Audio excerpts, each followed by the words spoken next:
आरक्षण के एक पहलू पर सुप्रीम कोर्ट में सुप्रीम बहस चल रही है।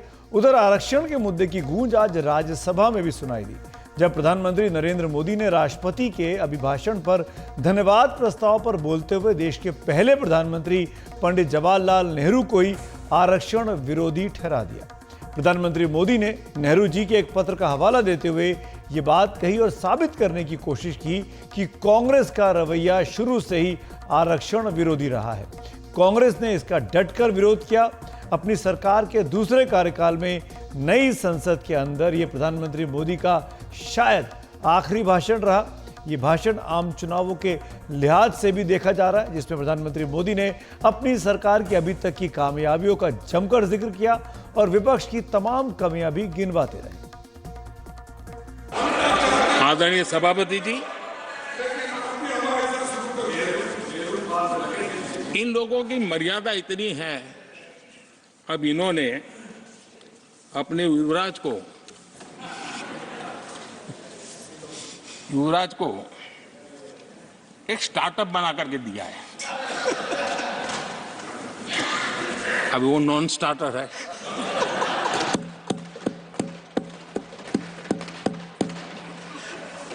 न तो वो लिफ्ट हो रहा है, न वो लॉन्च हो रहा है।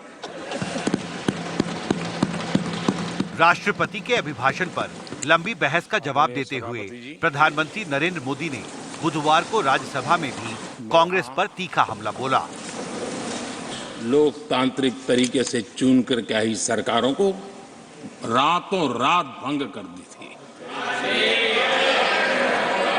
बर्खास्त कर दिया। जिस कांग्रेस ने देश की संविधान लोकतंत्र की मर्यादा को जेल के सलाखों के पीछे बंद कर दिया था, अखबारों पर ताले लगाने तक की कोशिश की थी। आवाज जो कांग्रेस देश को तोड़ने के नैरेटिव घड़ता का नया शौक उनको पैदा हुआ, इतना तोड़ा कम नहीं है, अब उत्तर दक्षिण को तोड़ने के लिए बयान दिए जा रहे हैं। देश के पहले प्रधानमंत्री जवाहरलाल नेहरू की मुख्यमंत्रियों को लिखी एक चिट्ठी का हवाला देते हुए पीएम मोदी ने कहा कि कांग्रेस आज आरक्षण की बात करती है, लेकिन वो शुरू से ही आरक्षण के खिलाफ रही है। मेरे पास प्रमाण, ये देश के प्रधानमंत्री पंडित नेहरू जी द्वारा उस समय के देश के मुख्यमंत्रियों को लिखी गई चिट्ठी है, ऑन रिकॉर्ड है। मैं अनुवाद पढ़ता हूं। मैं किसी भी आरक्षण को पसंद नहीं करता और खासकर नौकरी में आरक्षण तो कतई नहीं। मैं ऐसे किसी भी कदम के खिलाफ हूं जो अकुशलता को बढ़ावा दे, जो दोयम दर्जे की तरफ ले जाए।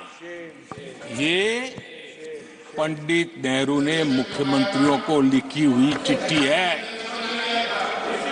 और तब जाकर के मैं कहता हूं ये जन्मजात इसके विरोधी है। नेहरू जी कहते थे अगर एससी, एसटी, ओबीसी को नौकरियों में आरक्षण मिला तो सरकारी काम का स्तर गिर जाएगा।